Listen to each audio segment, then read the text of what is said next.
Hello everyone, this is Serious Trivia, and today we have the only building guide you will need for Mandated Heaven Yellow Turbans. So this is part of our Mandated Heaven Yellow Turban guide series. Previously we covered all the reforms, so if you want to check that out, please check the playlist linked in the description below.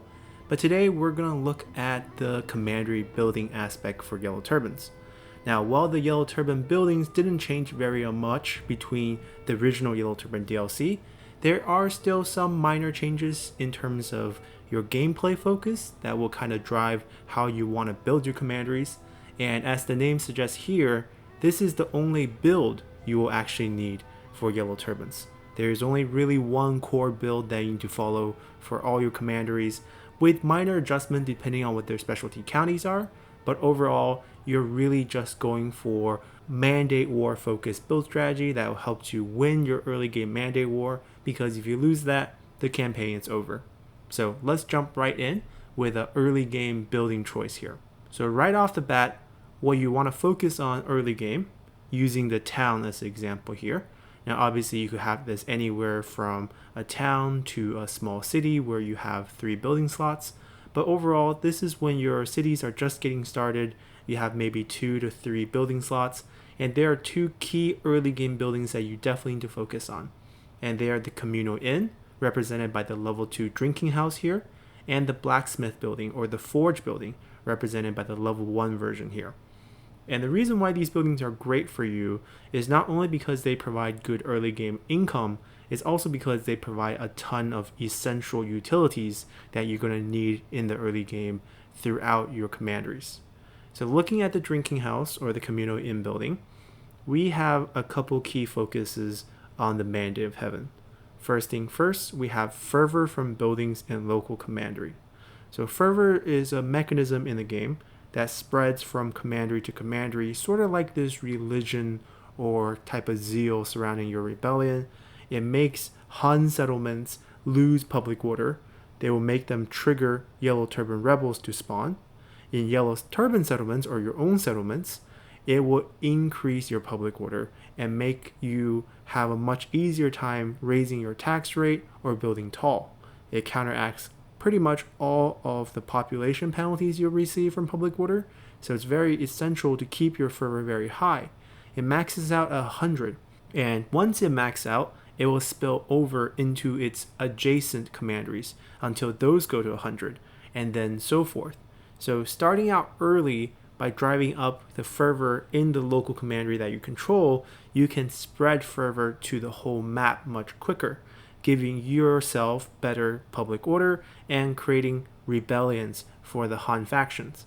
And playing as one of the Zhang brothers in the Yellow Turban factions, once the rebels do in fact take the settlement, you can annex it for free. So it's essentially free land down the line. Very, very useful mechanic. The second stat it provides is a faction-wide satisfaction boost. It is correlated to the level of the building. So drinking house is level 2 communal inn, so we get +2 satisfaction. If we level it up farther, you get +3, +4, until finally +5. It scales very, very well. And since you can build one communal inn in each of the commandery settlements you control, you want to be building this everywhere. Because if you're playing on higher difficulty, say legendary, all your characters starts out with -10 satisfaction, just as a penalty to the difficulty level. So if you manage to get hold about 3 commanderies in the early game, level them up to level 3, which requires no reform, you can counteract that almost entirely. And as you expand, if you spam this building, you can keep all your generals happy, regardless of their traits or levels. And Yellow Turban generals, with their very unique skill tree that provides faction-wide bonuses and other strong attributes and abilities, you can keep tons of them happy, means you can stack and snowball all those bonuses for your whole faction. Lastly, the 2 other stats are public order and flat commerce income. So public order is kind of redundant here because, as we mentioned earlier, having high fervor gives you all the public order you ever need to counteract the population public order penalty. So this is just a little bit cherry on top, allows you to pump your tax rate all the way to max. This way you always enjoy 20% extra income as well as extra food production without worrying about upsetting the people that you rule over, because your fervor and public order mechanisms from these communal inns will help keep those commanderies happy. And the 75 flat commerce income is also very useful. We'll talk about income a bit later. Mainly early game, you're looking for those utilities and going for the communal inn. It's like getting some income plus some fervor and satisfaction for your generals. Moving on, we have the blacksmith building or the forge chain. And there's only 2 levels to these buildings. You can only level up to tier 1 until you get a small city, and then you can just get the level 2 without any reform. Very straightforward buildings. You get military supply and local commandery. Not super useful, but it's nice to have. 80 flat industry income. This is actually very nice and a very good source of early game income. And you also get 10% income boost from industry. So you get a little multiplier on top of that you can use throughout the commandery. Lastly, the reason why you want to spam this early is to get the 10% replenishment bonus. And this percentage will go up to 20 once you upgrade the blacksmith to level 2, and you can do that once your town goes into a small city. So early game, even when you have a town, you can still build these 2 great buildings to help you leverage all the utility they offer, help your campaign move in the right direction in the early game. Now, we're going to shift out of early game pretty quickly playing as Yellow Turbans. And the first thing you might want to do is focus on getting a little bit extra income so you can afford a little bit better armies. So now we're going to look at the mid-game income focus build. And this one's really going to be driven on a city build where we have 4 building slots and there's minimum food expenditure from the city. And we're not really going to think about too much food here because we're thinking about income. So building off of the first 2 buildings we mentioned, we have Leisure House, which is the level 3 version of the inn building, and Foundry, which is the level 2 version of the forge building. So both of these buildings require no reform to build, and these are all level 3 or 2 buildings. Level 4 and level 5 buildings all require reforms, and if you've seen our reform guides, you know that reforms for the civic and building upgrades are something that you really shouldn't focus on in the early game. So I'm just going to showcase all the buildings at max of level 3. Which is kind of what you see here with our manufacturing building and the artisan building, represented by the production courtyard and the amulet carver workshop. And from all these buildings, the trend that you're going to see is that we're going for a lot of flat income. By flat income, I mean we're going for the base income value increases without worrying about multipliers. So artisan building here is basically the private workshop replacement, but instead of giving you commerce and industry multipliers, for the Yellow Turbans, it gives you flat base income. And that's actually going to be very key. Because we have so much flat base income just from our buildings, most of our multipliers is actually going to come from our population. And we can grow our population quite easily as the Yellow Turbans because of the fervor and public order mechanism. That way we are never unsatisfied because of overpopulation, and we can always reach the max population that we need to reach in these cities. So because of that, and the changes in patch 1.5, where population translate to boost to all income sources, whereas it used to be just a boost to peasantry, now all your industry and commerce values can benefit from up to 200% bonus to all income sources just from population. So that's what we're going to go for. So in the late game, when we talk about late game income builds, we're going to have very tall commanderies to work with. So aside from income, there is a dual resource system in Three Kingdoms, and the other resource outside of having these coppers or money is food. So our mid-game food build is also very simple here. So the building that you're going to see disappear is the forge building. Now you could choose to keep it. The building that you would give up would be the communal grain distribution depot or the grain storage at the very end. But ideally, maybe if you have a commandery that is just a farmland commandery or a fishing port commandery where all you have is food, then maybe consider just going for a peasantry focused income/food build like this one. The communal inn is simply too good to destroy, even though commerce doesn't synchronize at all with any of these buildings here. But even with that said, you notice that you always get a little multiplier bonus to commerce from the city itself. So in the big picture, we still have all the utility and a little bit of commerce income offered by the Leisure House. We have food from our farmland.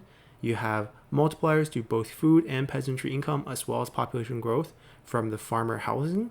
And then lastly, some nice peasantry income and public order and fervor from grain storage. Grain storage in the base game is a completely useless building, but here, instead of just increasing reserve capacity, you also get peasantry base income, which makes it quite lucrative. So combined, you have a pretty solid peasantry build with a little bit of commerce on the side, but mainly focus on food production. And even though 25% food production bonus from the peasant family housing isn't very good, you can still rely on high taxes to push food multipliers up. Alternatively, what makes your mid-game food build really great is if you have a settlement that's bordering a water source. This gives you a harbor. And following our rule where we only upgrade the buildings to level 3 max because we're foregoing all the civic reforms, you still can have the fish trader, which is the level 3 version of the harbor building that gives you 4 food production from fishing, 100 income from commerce. And this is going to be very useful because you're getting rid of the grain depot, you're losing 80 peasantry income, but you're gaining 100 commerce income from your fish trader. And on top of that income bonus, you're also going to get 25% food production boost from the family housing. That will give you a total of 5 food from fishing. Combine this with any fishing port or farmland you have, and the farming building itself that gives 3 food. You can pretty much sustain about 2 to 3 commanderies just with 1 food commandery in your settlement. So this is quite a nice build. And if you find that you don't need a lot of food, you can even get rid of the peasant family house and instead put in a research rate boosting building, but we're not going to show that here. That is really more of a full utility build that you have a little bit of food, a little bit of research. Now, speaking of utility build, we have another example of utility build here. And this utility build here is more military focused. So you keep your leisure house and foundry or your communal inn and blacksmith building or forge building from the early game. You add in a scholar's lodge, which is the research building we just talked about.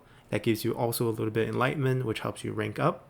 And then you add in a martial arts school or a level 3 conscription building. And this building here gives you 2 extra seasonal retinue deployments, which allow you to shuffle your generals a little bit better. You do lose population in the local commandery, which is going to lower your income.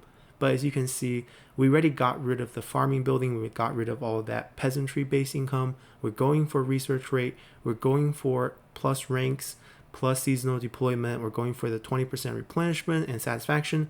This means we don't really care about income in this commandery. This type of commandery are the ones that just have a farmland, just have a horse pasture, where your county just gives you no other income source. So you might as well not care about income at all and just shift the focus in all sorts of different utilities that bring you the most value in your game, namely research rate and plus starting rank for all recruits that are recruited in this entire commandery here. So this is also another very useful build that you can use from the mid game all the way to the late game, because right here, blacksmith, martial arts school are already all maxed out. And to level up the Scholar's Lodge one more time, you don't need to upgrade the city all the way to a small regional city. The level 4 buildings are available for a city build. So once you get those reforms, you can upgrade the communal inn as well as the Scholar's Lodge all the way to level 4, which will give you 20% research rate and plus 4 satisfaction. So everything is pretty useful here all the way to the late game. But as we mentioned earlier, we are going to talk about some tall builds that are useful for income in the late game. And when talking about income, we've been really just focused on the flat base income, but there are still multiplier buildings in the Yellow Turban building trees. So here are the only ones that will boost your income through a multiplier. And as we can see here, there's grand total of 5 buildings. There is a labor building, which gives you population, gives you 40% commerce income and 30% industry income. And this is presented at the max level of 5.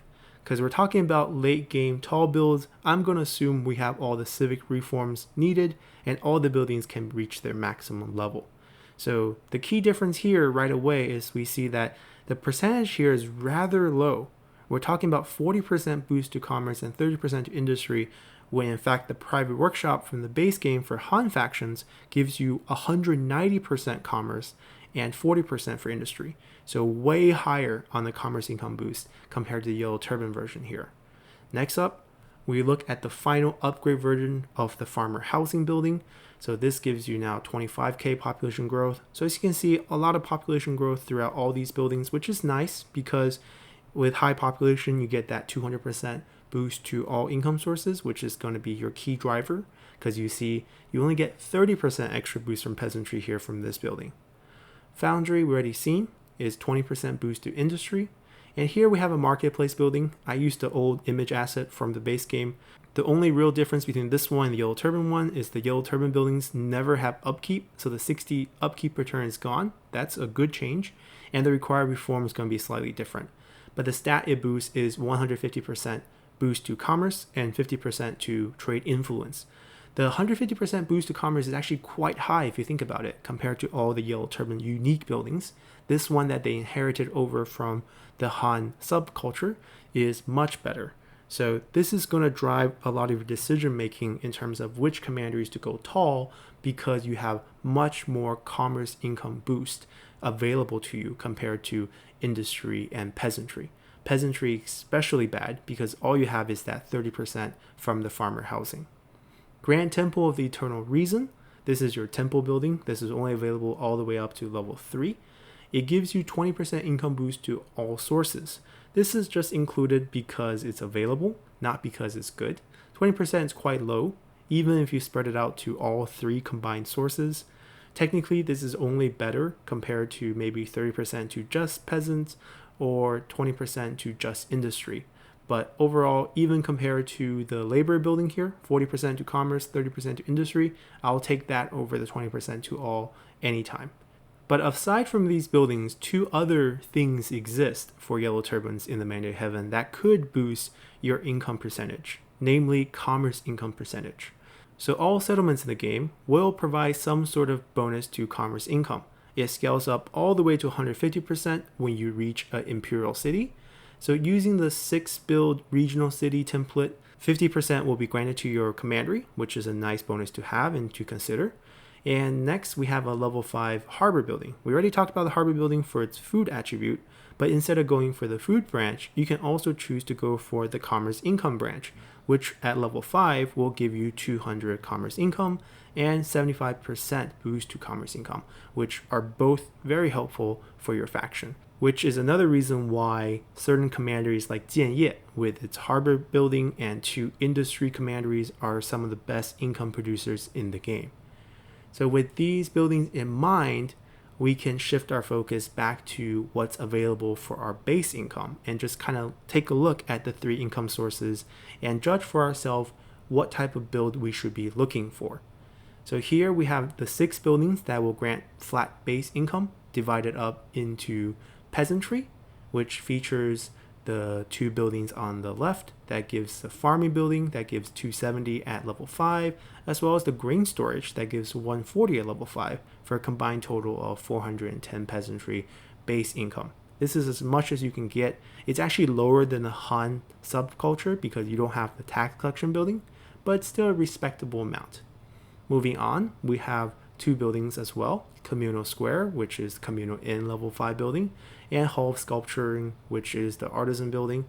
Now, these 2 combine for just 310 commerce, but you have to remember that the harbor building is always available, and if we do have the harbor in the commandery, that will be a total of 510 commerce income from 3 buildings.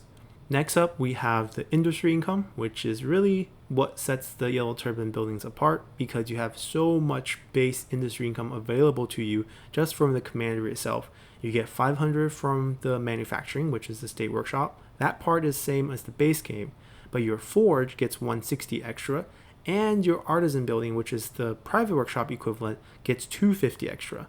So combined, you actually get 910 from these 3 buildings in your commanderies. Now, the overlap of the artisan building does suggest that a commerce industry combo is highly efficient for most of your builds. So you want to focus most of your income late game builds on commanderies that have harbors, on commanderies that have some sort of industry or commerce counties, whether they're tea houses, whether they are even fishing ports. Fishing ports does grant you 100 points of commerce at level 5. Or if you have salt mines, if you have copper mines, iron mines, those are all great buildings to utilize in your builds. So as we look forward, this is kind of the max base income build that I'm going to suggest in most of your commandery if you're focused on income. And the suggestion is basically ignore peasantry. The 410 peasantry and the 30% boost that you will get from the farming housing building is just not worth it. You get more if you have a harbor commandery here, as showcased by this build. And then the other 4 buildings, you have the overlaps in the artisan, you have a nice communal square, manufacturing, and the forge building. And the total base income would be very, very high, and you can utilize your population growth to boost all this income by 200%, and all the other buildings in terms of multipliers, because we still have 1 slot left, and we're going to kind of pick out what that slot should be. And our competitors for that slot is the labor housing district, or the labor building, the marketplace building, and the temple building.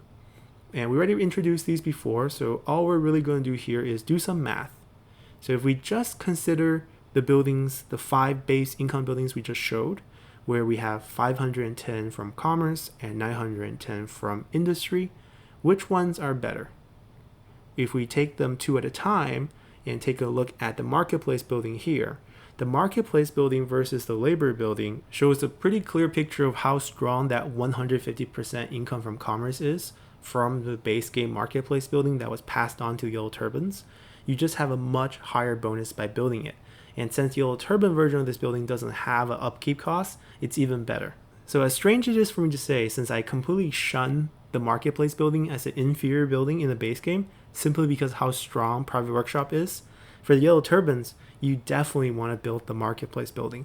And for people who's transitioning to Yellow Turbans for the first time, this kind of number shows you how strong it is. Now, after seeing these numbers, some of you might argue that these don't include the specialty counties, and you're right. Because if you're thinking about a commandery with the harbor building that might have really high industry, let's say 建业, because that's the one that comes to mind.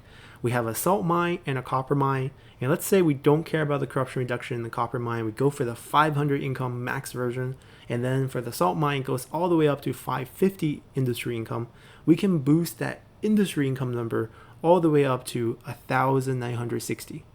And at this point, we do in fact outperform with the labor building versus the marketplace.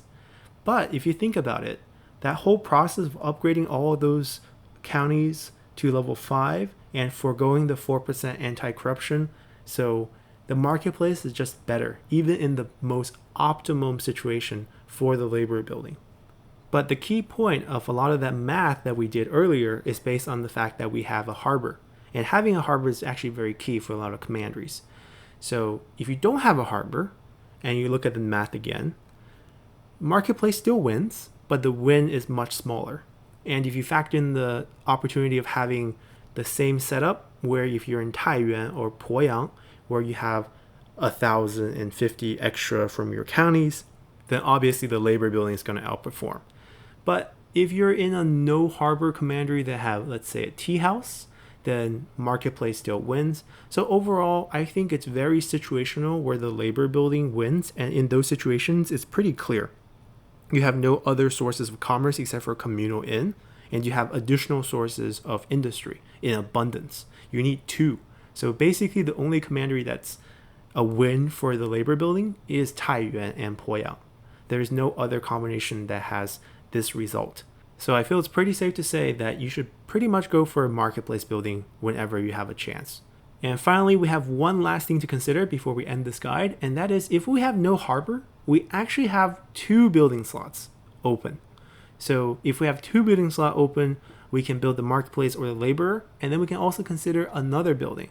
And this building maybe is a temple. So let's just check real quick to see if temple makes sense. So looking at the temple, we can sum up all the base income here, which is 1,220 multiplied by 0.2, which is the 20% to all sources. That's only 244. Very, very low. But once again, this doesn't take into consideration of any county income.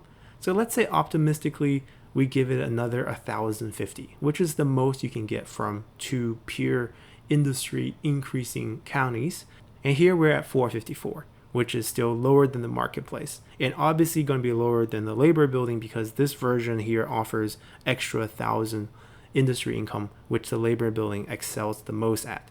So at the end of the day, looking at all the math figures, the ideal build for the tall late game income building is to go for a harbor commandery with lots of industry or commerce income focus. Just ignore your peasantry entirely. And for your multiply buildings, you just want to go with a marketplace when you can, especially when you have additional sources of commerce.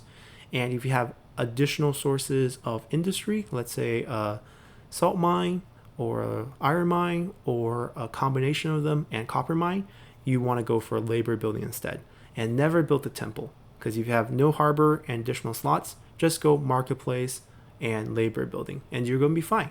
You don't need to worry about public order because you have fervor, which helps you greatly. And just keep upgrading your commanderies as much as your food allows, and your income is going to get rolling. Now, the one last thing that could help is maybe consider put some generals with the integrity skill to lower corruption by 20% each. You can lower corruption by up to 60% with just one army count if you sit 3 generals that has the integrity skill, which is found on all scholars in that commandery. Add that on with your local leader and some faction-wide bonuses from being ascended or enlightened faction-wide. You should have 100% corruption reduction without much trouble, and that will maximize your income in these commanderies. So I hope this guide helps you out. That's pretty much all I need to say for Mandated Heaven Yellow Turbans. The building system is quite straightforward, so hopefully you go on and ace your campaigns, and we'll see you next time. Bye!